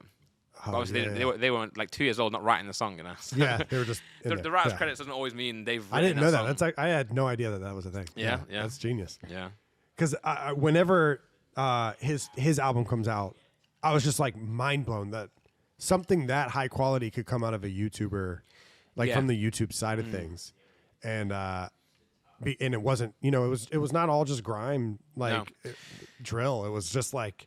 All sorts of time. Yeah, I think his song, called "The Holiday" or "Holiday" was one that blew up and did really well. Okay. It's like "You're my holiday." Oh yeah. I think he didn't want to put it out at the time. He was like, "Oh, I want to put something else out." And his manager Mams was like, "Nah, this is the one." That's the one. Yeah. So they were like, they think they made a bet or something. I might be just paraphrasing or making this up, but there's some sort of like, "Nah, we'll do it and see what happens." Yeah. And then it blew up. It did really well. So I guess Mams was right. Yeah, I guess so. The one that I was like always listening to is I think it's him and. On the trip, don't buy Okay. Yeah, I don't know. It's like who's the rapper he did it with? Young. Lil Durk. Yes, he did a song with Durk. Yeah. He did a song with Durk, and that shit was fire. Yeah, I know the song. I know the song you mean. It's just some that. Yeah. But a lot of how much of you guys is anyone that's adjacent to you, those tracks, how often do those go like mainstream? Like you hear them on the radio, you hear them out. So his public. Now are always well. I mean, maybe now he's not put music out for a while. JJ. Yeah. So it's been like a few years, but he'd be everywhere. So you'd be in like a petrol station and his songs playing. I mean, I've been in America. I was in Houston last time I was here.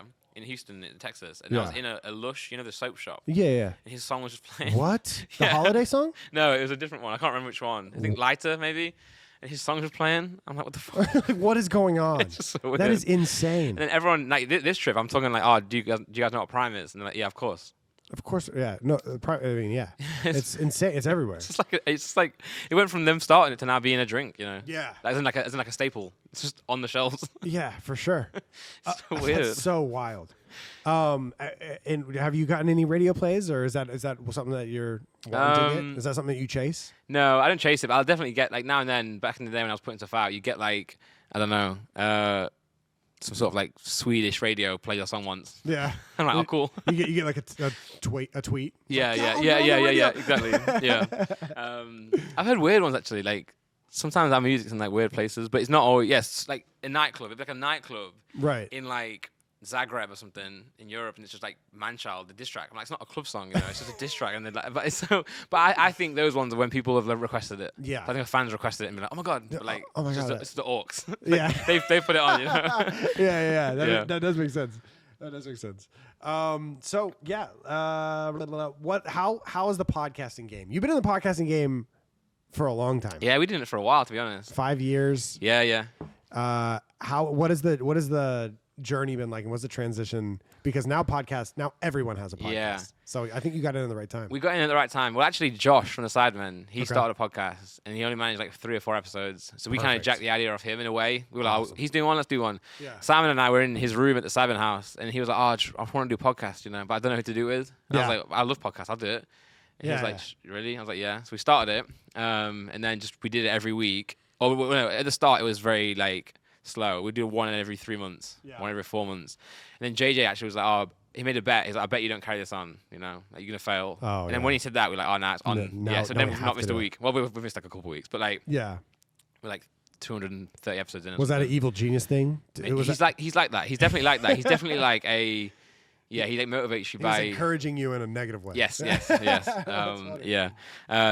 now that the podcasting game has started to, I mean, even your set here is just as sick. You know, now it's just really bad. So now we're upgrading our set. You know, trying to make it a little bit better.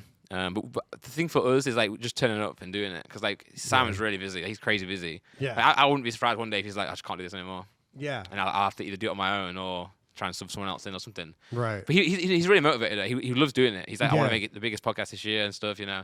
Well, he wants to make it bigger, not the biggest. Yeah. But overtake Joe Rogan. Imagine. Let's move aside, Joe Rogan. But everyone laughs at our podcast because we've always called it shit, like on our own, because we don't want to like big it up and then get like shut down. You guys call it shit in a way that's like, we know what you're doing. Yeah. The listeners know what you're doing. Yeah. You don't want to take it serious, because if you take it serious, then it's all the eggs are in the basket. Yeah, exactly. And for us, it's never been like a job. It does well, but it's always been like just turn up on the day of the shooting day and we get it done, you know. Right. But we're definitely upgrading it this year, like more topics, more guests, more new set, you know, and trying to level up a little bit, just catch up. Because I don't know if you know Cal Freezy as well in the UK. Yeah. He started the Fellas podcast. Okay. But he's got him and Chip own a whole podcasting network, and they've just been like running all the big podcasts in the UK in our like demographic is run by him. Really? So he's just been they've been leveling up the game. In the network, like as to. They sell ads for everyone. Yeah, they got different shows, different niches. So they are leveling up the game, you know, with like sets and stuff. Yeah. So we got to catch up a little bit. That's nice. Yeah, that's something that we're trying to do here. We have, we have an Optic Audio network. We have a few podcasts, like 4 or 5 podcasts, and we're trying to do that as well. Actually, I was going to talk. I think the company that off air, I'll tell you. Okay. I think one of the company that does our ads for the podcast are in Austin. Is it? Yeah, right. Probably the same people. Yeah. 100% the same people. I keep coming to Texas, and I'm like, they keep saying, "Oh, come say hello." Yeah. And I keep forgetting. Yeah, you should. And I was driving out of Austin today. They're really nice. Yeah. That's so funny. As soon as you said Austin, I was like, yeah, sure, 100%. Sure. Yeah. You got to keep Austin weird. So you're gonna hit the. How are you guys doing with like vertical content, like social, like shorts content? We have a guy who called Liam. Like, shout out to him. It's called Liam Twin Sane. He's a twin, and the other one plays COD actually. Plays COD? Plays COD, plays like Valorant, you know. I think they both do. Anyway, he does our verticals and stuff now. He's just so good at it. So like we were trying to get to 1 million subs on the channel, on the podcast channel, and we were like so close. Yeah. And then one day we just got like 10K more subs, you know, to get closer. And I was like, what's this for? Happened, and it's like 2 shorts just got like 10 million views, you know. And he just does it. He just collects them and does it. So we don't even. We don't say here's one to do. He just watches the podcast. He just does it. Yeah. That's we're trying to get to that point. We have a really good shorts guy for this show, so we try to get it for everybody in Optic as well. Yeah, so, for sure. Yeah, dude, shorts are crazy. Dude, sometimes shorts will get like 30 million views. Yeah. Like what? Yeah, and you watch it back and you think like, well, sure, it's cool, but I don't know what made that compared to the other one get, you know. Dude, sometimes every once in a while I'll get caught in that. Like I go through the analytics of like the TikToks and the YouTube shorts. I'm like, what am I doing? Like, what are we doing wrong? Like, why is this one getting 300,000 views? Yeah. Like our highest one is like Castro talking about like watching Messi, because he went and watched Messi live when the World Cup happened. He's also really big in sports cards too. No, he is. Yeah, he's getting huge into it. But I'm waiting for Ace, man, because like I know Bateson. I don't know if you know. He's like a big FIFA guy in the UK. Okay. He's got his whole sports collection just waiting for Ace to open. Really? Yeah, I think like Simon's got some sports cards, and then like Danny Aaron's, Castro. I want to reach out to Castro and be like, create some with Ace. So. Yeah. I forgot where I was going with that. What was I talking about? You were saying that like the shorts. Castro did a short. Yeah, there was one short of Castro just talking about Messi, and it just boom, like 400K views. And then everything else is like, because we're just starting, so like everything else is like, getting like 30K views, 40K views. It's like what? Like, how can we do that again? Yeah. And like you just scale that. That's how everyone is dealing with shorts, because some people put out a short and it gets 1 million views. And like that's their date, like that's what they normally get. And then every once in a while, something will get 40 million views. Like what the hell? How? It must be random as well. A lot of it has to just be random. Like on this day, this time, this just creeps into the algorithm Something and goes goes crazy. Yeah. But how about Pokemon? Are you still collecting? I know I brushed. I went onto a different tangent. Yeah, earlier. no. I still love Pokemon. I love the feeling of opening cards. I've been working on a YouTube video because I'm kind of doing what you did, where you want to make a little bit meta videos. Yeah, sure. So one of the ones that I'm working on right now is I made trading cards of all my like friends. That's sick. That's sick. So a bunch of my friends here. Yeah. We got an artist and made it more Pokemon rather than sports, and then sold like 2 waves of retail, and then whatnotted the rest of them. Nice. And so that's what I've been working on now, and just like sitting there on the Whatnot stream and opening the packs, I'm like, dude, this is like, it's just a feeling that you don't get it. It's true. You don't get it anywhere else. You don't get it anywhere else. I feel like I've been like a bit less attached to this new generation because I haven't played the games. It's the first time I've not played the games in a new generation. I've just been so busy this last year that I think I've got like to 1 gym. But the old games, I'd get through every one, and I'd know. I was always the guy who, when people go, oh, they're ruining Pokemon, they're making these stupid characters. Yeah. I would always go, no, they're doing a good job because I was playing the games. Right. But this year, I'm like looking at a certain Pokemon, I'm like, oh, why did they do that? And I'm becoming the hater. So I need to play the games to get back into it. Yeah.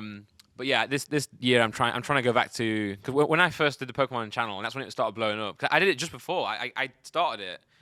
I think there must have been 2016 was when like people started getting back into it a little bit. Okay. And I was trying to make a channel then, but I didn't do it. Like, it was a hobby, so I'd record some Instagram stuff on my phone, make an account on Instagram, but I wasn't like doing YouTube. I wanted to. And then after the diss track, actually, it was getting too personal. So I was like, I don't want to make music right now. I don't want to make YouTube videos because we will get just the comments just going crazy. That's so funny. So I was like, that's such a yin and yang. Yeah. Actually, Laura, like my ex, was the one who's like, oh, you should just start like a channel. I was opening in the kitchen, just opening packs. Yeah. Like thousands of packs. Ripping them open. And she was like, just film this, I was like, nah, no one wants to see it. She was like, nah, you should film it. So I did, and then it started doing really well, and it was like get like more views and more views and stuff. And I was really enjoying it. And then COVID hit. And I had so much time because even the podcast we were doing it on Discord now, so it wasn't in person.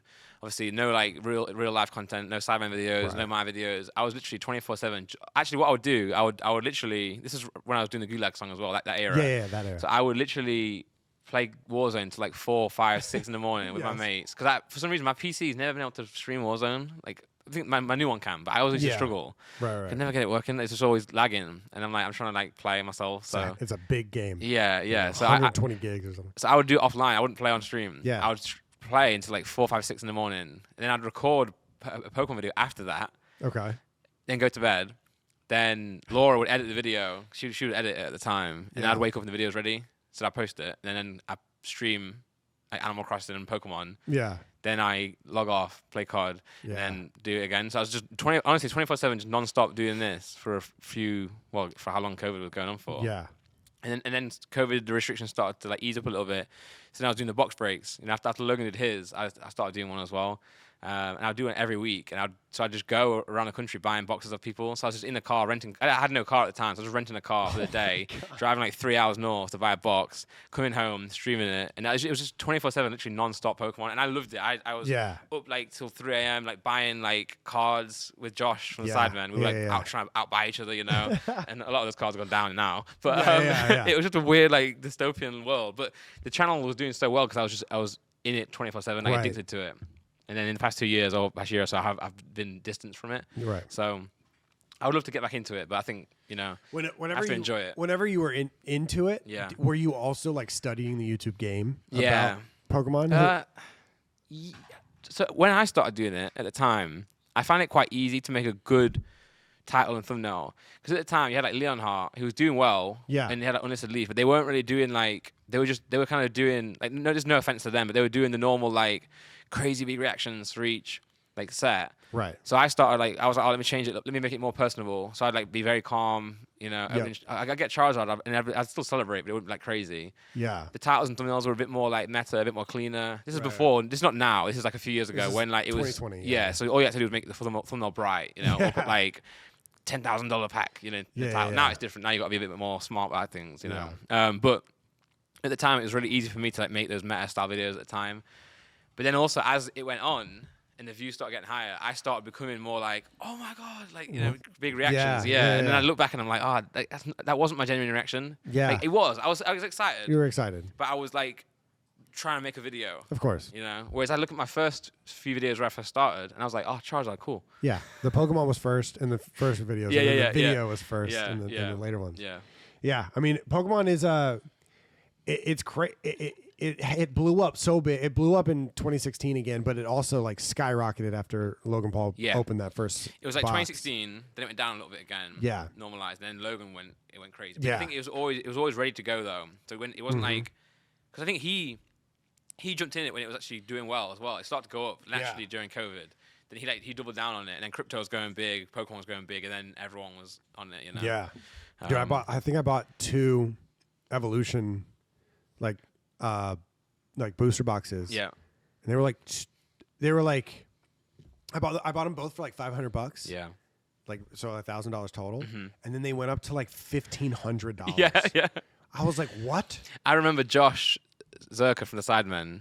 He was like, "Oh, I want to buy Evolutions. It's like a great investment, right?" Yeah. I'm like, "Nah," because at the time everyone hated that set. Cause, they liked opening it because it was like nostalgia. Yeah. But also, it had the break cards in it, like the sideways ones, and it had like EXs or something. I was like, "Nah, it's dead set, man, dead set." And then, literally, it went crazy. It went insane. And he made me look silly because I was like the Pokemon guy saying, "Don't buy this," and then yeah. I think, and then also I bought one as well. I bought a case. A case of booster Evolutions at the time. Okay. And it was really cheap. It's like, I think probably paid like $500 for the whole case, and then it went crazy. But I opened it though for a stream, so I didn't. I've got 1 box of Evolutions, Yeah. But I opened a case, and just like 2 weeks later, it went up. It went just it skyrocketed. But maybe it was the video that did that, Maybe it was like everyone doing videos of Evolutions at the time, and then made that. I don't know. I think there's that feeling of opening that Charizard is like what people were chasing. Yeah. I mean, there were promo Charizards going for like a base set or a promo, like I don't know what is the set with the Charizard Blazing. I can't remember. Yeah. But it was out. It was popular during the time. Oh, Darkness Ablaze. Darkness Ablaze. Yeah. And it came with a promo. Yeah, sure. Card in the ETB. Or Hidden Fates maybe as well. Yeah. Oh no, you're right. Champions Path. Champions Path. Yeah, with the pink one. Yeah. And even those promo cards were going for like $100 a card. It's like you get one for in every box. Yeah, 'cause we started that. We started our store, the Pokerand store. It was close to. That was one of the first sets we had. Yeah. In like Champions Path. And I remember we ordered loads of it, and it got allocated. So it means that they don't give you actually what you order. So we ordered like 15K of stock at the time or something. Yeah. And like we weren't gonna get it all, but we'd sold pre-orders. So we, so it was like a lesson learned. And then after that, I never did pre-orders again. Everyone still does it, but I always was a bit more, laid back with it. But yeah, I was on the phone all the time. I was really nervous, So the Champions Pack, and then also they call it Champions Trash now. They say it sucks, But there are a few sets that still like hold their weight, Yeah, like Hidden Fates, Shining. Yeah. What is it? Shining Charizard. Yeah. What is Shining Fates. Oh, Shining Fates. Yeah. So Hidden Fates, Shining Fates, and the new one actually, Paladin Fates, out like right now. Really? In the next week or 2, I think. It's so fun, man. I'm sorry if you've been listening and you're not in a Pokemon. True. But like, God, it is so fun. Like that feeling, because I had that feeling when I was a kid. You get because I would collect American football cards and baseball cards and just that feeling. And you open it up, it's got a back card in it or an autograph card. You're like, what? You get that same feeling when you rip open, Pokemon cards, especially vintage cards. Yeah. I mean, you came down 2 years ago. Yeah. We opened a base set box. No Charizard though. No. No You know, Charizard. I did my first base set box on stream Yeah. was the same. No Charizard. Yeah, so I've got a history now. I've got So that's the only 2 times you've done it? no, and then I did it with Simon. We bought a box for ourselves for a YouTube video, and we got 2. 2 Charizard. Yeah. So I guess I've opened 3 boxes. I've done 2 base set boxes, 0 Oh Charizards. god. Yeah. 2 Blastoises. 2 Blastoises. Okay, sure. That's it. Yeah. But that feeling of like opening that old school pack is crazy. No, it is. It is. How many are still left, you think? I think there's still a lot, to be honest. A lot. Yeah, because you see Pokerev just buying a case all the time. He's like, okay, guys, what's up? And then actually Mystic as well. Mystic bought a big, huge collection. He did that video. Oh, dude, he's a nutcase. Yeah. Have you ever talked to him? Yeah, he's sick. It's just like YouTube. I know. I did like the second episode of this was with Mystic, and it's just 2 hours of him just being like, "What if you buy me?" Yeah, He's just I'm like a big fan of computer. him actually. No, he's a great guy. Super good guy. He actually after this we play like a little beer pong. Sure. And for like the Patreon Yeah, part of yeah. it, and you and I are gonna be on the same team. We try to sink it as little cups as possible. Sure. And he won the last, or he has the tying record or the number 1 14. record, 14 shots. Out of how many balls? However many. Okay. So In a time frame. Sure. no, just until they're all gone. Oh, Yeah, sorry. yeah, Got you. until they're all gone. Okay. Yeah. So he's a baller too. Yeah. But yeah, he does a lot about Pokemon and a lot about YouTube. So Yeah, he's a sick guy. Honestly, I love listening to him and watching him. Yeah. He's playing the YouTube role well too, because like the meta videos that we're talking about, like Yeah. they're hard to do in Pokemon. When you were crushing in Pokemon, like how lucrative of a business is it? Well, I was doing really well. So I was doing really well at the time. So Yeah. the ad revenue was really big, and the shop was doing really well. Okay. But like each video would cost me so much money. Right. Yeah. Like I mean, I did like I'm stupid as well. So I would do I would just open a 5 red leaf green box once, like $8,000, and just didn't get anything in it. But those videos did do well. You know, they got quite like a few 100,000 views. So long term, it paid off. But it didn't. It didn't at the time. Do you break even with that? An $8,000 box with one video. Do you break? No. Maybe Maybe because I think some got like 300K Okay, views, so- and some of okay. the CPM was good on those. Right. The Logan Paul pack though, because that was the big video I did. Yeah. And that's broken even now. So it was Wow. it's like $11,000 for the pack, and that video's made $11,000 now. So I was like sick. Oh my God, $11,000 for the pack. yeah. And you got I got nothing. what was your It was like rare? a super energy retrieval. But like I mean, You I should made it back. you should ace grade it. Yeah, well, they I think at the time Ace wasn't a thing, so they're in Yeah, PSA. yeah. So I should do a video cross grading it. Cross grading You it. can do that with Ace. You can send PSA slabs and we'll crack it out and put it in. You know. That's an amazing idea. Yeah, That, yeah. that should be your first video back. Yeah, you're right. Definitely. I've got a lot of videos planned for Pokemon. So they used to be daily, and Yeah. since moving and like the baby and everything, which you can't do yeah. daily. But now I think I'm trying to do bulk filming in one day. It's like 5 in a Okay, day. 5 in a day. with this person I know. Yeah, I just given him my card and told him to give me ideas. I'll approve Yeah. them. He goes and buys it for me, and then he brings them in, and I'm just like I open it. You know. Wow. So it's like mystery boxes or Yeah, no, booster that's literally boxes. one of the first Yeah. ideas. This mystery box. Yeah. Yeah, it's like being in YouTube for so long in gaming and my personal stuff or with Yeah. Optic or anyone really. Like the amount of money you would have to make to even equal up. Like sometimes Lee will just open a base set shadowless Yeah. like pack. Yeah. He's like, oh, I didn't get anything from 151. I'm gonna open a base set 2 pack, and I'm like, that doesn't equal. Like, how do you? I started doing that. I was like, I would do a video where if I don't pull like a full art Yeah. in the video of like a brand new set, I Right. have to open like a jungle pack. And then like it sounds like a good idea in my head, and then I'm there.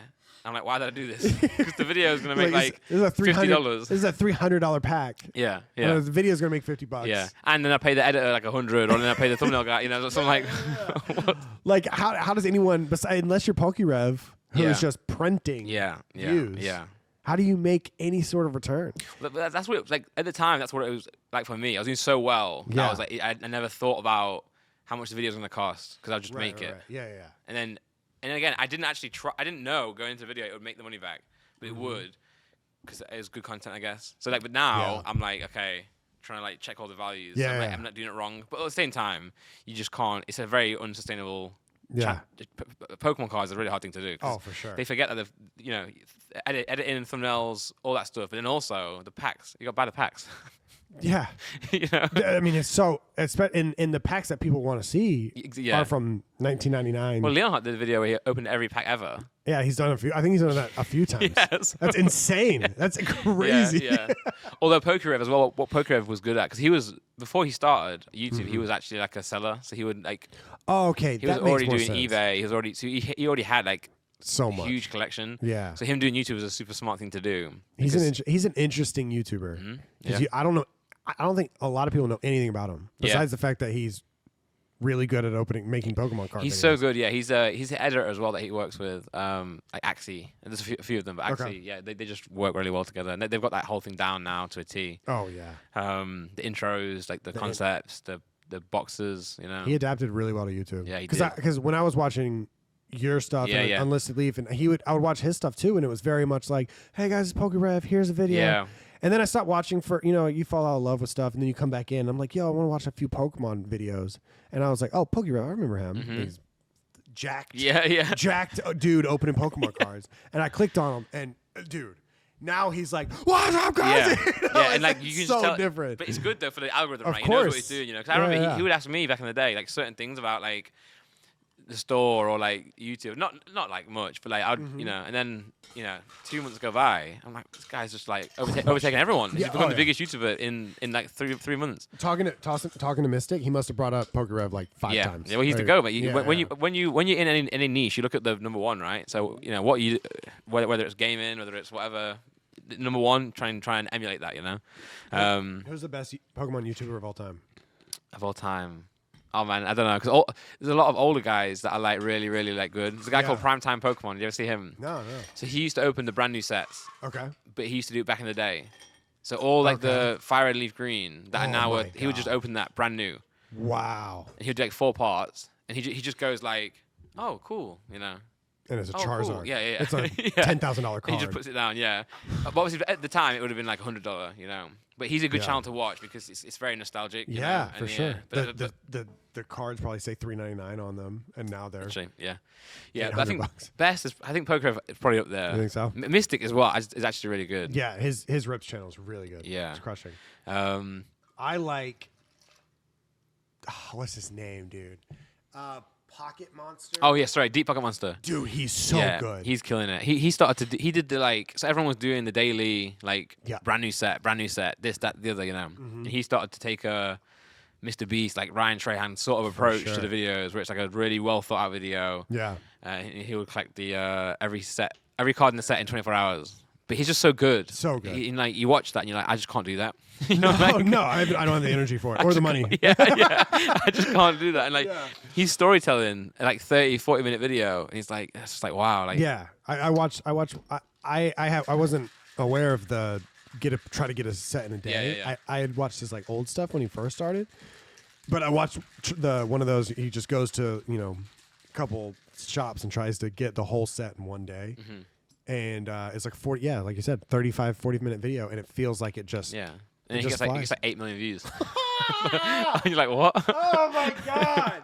Yeah, but then again, everyone would start doing that. Even I did one. After he did one, I did one. It did pretty well for me. It did like 100K views, cool. But then like what we have to do now is you got to make your own trend, You got like so Mystic's probably making ideas that he's starting, Yeah.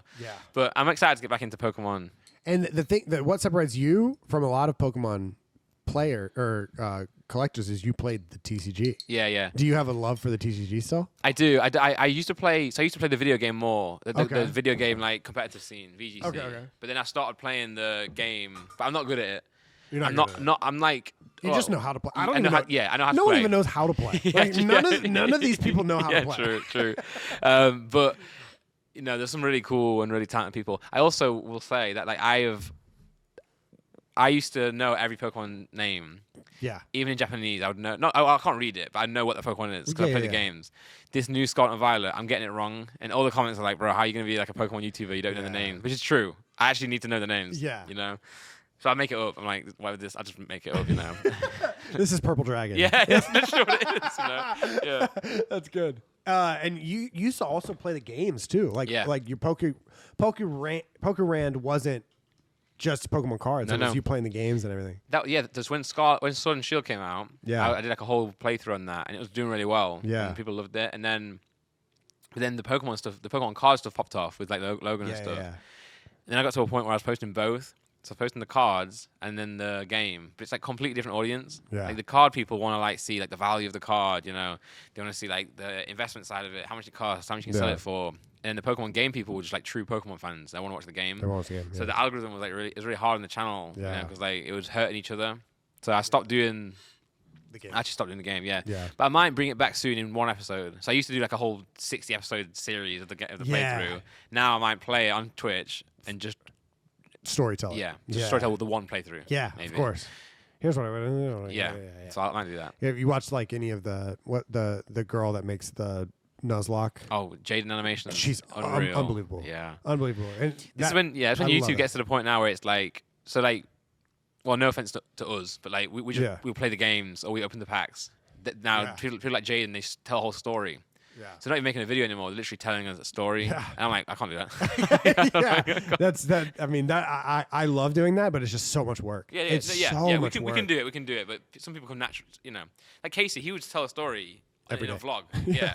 And you're like, wow. And you don't realize, you're watching it. You don't actually realize what he's doing. And then like, you go back now and you think, how has he made that every day? Yeah. You meet new characters. There's plot. There's and also he's ran like 20 miles as well in the video. It's like, what the Are you gonna play Pal World at all? Maybe. Dude, I haven't. So that blew up while I've been in Texas. Yeah, so I haven't really looked into it. But I've always been like a guy. Whenever they bring out a new like Pokemon rival, I'm always like, very. Yeah, same. Very Pokemon based. I'm like, I don't play this. But this one has guns. Yeah, I know. Yeah, which is why also I'm really confused. Like, I guess it is. I think it's very similar to Pokemon, but also it's not because they have guns. Yeah, if you watch it, it looks more like Zelda than it does Pokemon. Like it literally looks like Zelda. Yeah, yeah. I think people would go head over heels for some sort of, Sidemen adjacent server because a bunch of my buddies like Courage and Basically I Do Work and all those guys, they all have a server together. And people, on Pal World? Yeah, on Pal World. Yeah, because you can have 30 people in one server. Wow. And you can all get your Pokemon, give them all AK-47s and go go do a raid. This is where like all these like trends happen when I'm not there, And that's why like Courage is so good, right? He's just on it straight away. Always on it. Next day. 100%. Yeah. Bam, bam, bam. Yeah. But yeah, so I'm very glad that you were able to come down to Texas. No, thanks for having me. And talk Pokemon, talk rap, talk podcasting, talk ace grading. Yeah. I mean, you got a lot of shit on your plate, man. Yeah, I just need to I need to get them all to the same level. Yeah. Of, like dedication. Yeah. Not dedication because I'm dedicated to them all, but right. management. I think the only two options you have are to get like super organized or do a lot of drugs. Yeah, true. Maybe both, man. Maybe both. Maybe both. That might how it end up being. But I'm always down to do stuff because I like Texas. I don't know why. I just love it. So you're welcome. You're welcome here. We'll get you a streaming setup here. Perfect. Come on. Whatever you want. Whatever you want. Yeah. Get you some optic gear if you want. Yeah. Come on. No, I'll take the goats, man. So yeah. Well, I appreciate you stopping by, and I'm looking forward to that Power World server. Okay, let's go. Let's do it. And I think I am going to send in I have a box of like cards. I'm going to send in those to Ace. Yeah, sick. You should. Very soon. Yeah. There's a lot of good stuff in there. Even I bought a set from you, or I bought a card from a box break, and I got a hollow Blaziken. Come on. From one of your sets. Nice. Ace grade. Let's go. Yeah, but if I'm here in this country or state, we'll do I'll do a return with you. Oh hell yeah, sick. That'd be fun. Yeah. That'd be fun. Yeah. All right, man. Well, I appreciate it. Yeah, cheers man. More time. Don't go anywhere, guys. We're gonna be playing beer pong here shortly, trying to beat Mystic. Now I'll beat it as well. We'll beat it. We'll beat it. Yeah. All right. 14 shots. You hear that, Brandon? You're going down. Come on. All right, guys. Thank you so much for watching. That has been this episode with Randolph. Let's go. We'll see you in the next one. Peace. Peace.